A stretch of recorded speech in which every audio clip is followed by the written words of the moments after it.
There's a lyric from a Radiohead song that perfectly captures the wistfulness of lost love, the wistfulness of what could have been and might have been and should have been if only. And the lyric goes like this: I wish I could be who you wanted. I wish I could be who you wanted.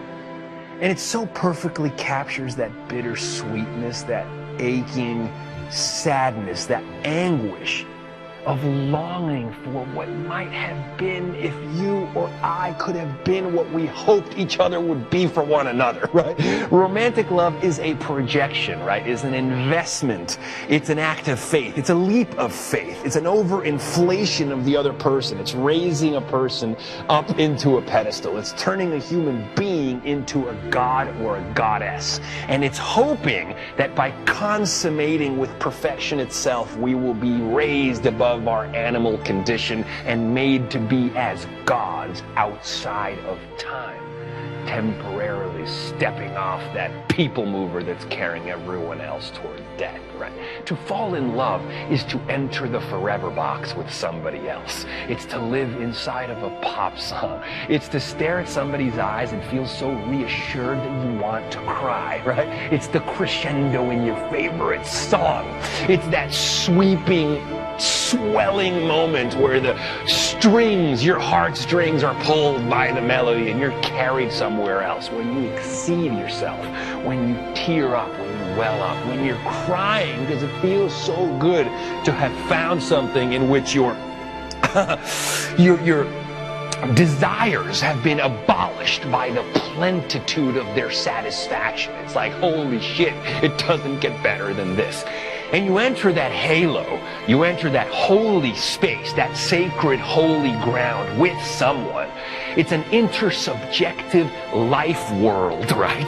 That's shaped like a heart, a cosmology of two, a universe shaped by two people, a lucid dream, a fusion of cognition and dream, an altered state of consciousness that you enter with this person. Now that is a lot of pressure. Psychologist Ernest Becker says, as glorious as the Song of Songs is when you're in love, the ravishment of romantic love, it is everything. It is heaven on earth. But can a relationship bear the burden of godhood? Will our gods eventually show their clay feet? Will the cracks in this benevolent, perfect being you've put on a pedestal reveal your own cracks back to you? Will you have to, will the dream be deflated by the ontological reality of death and transience and aging? Who can bear love's aging? Who can bear the end of the honeymoon phase?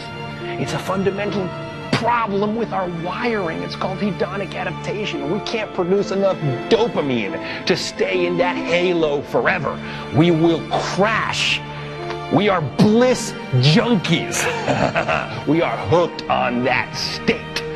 But can we raise the stage? Jamie Wheel has talked about it. David Pearson, the hedonistic imperative, has saying maybe the future will be to have to rewire our neurology, right? To storm heaven, to become paradise engineers, to create a kind of consciousness that can experience the rapture and rhapsody of love forever. When you marry someone, you say, I will love you forever. I want to feel this way forever.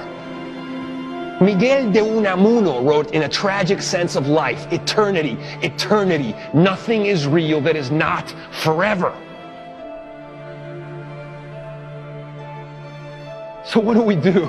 What the fuck do we do? I'm still mourning. I'm still grieving for every love that I lost. What the fuck am I supposed to get over that? I didn't sign up for these terms.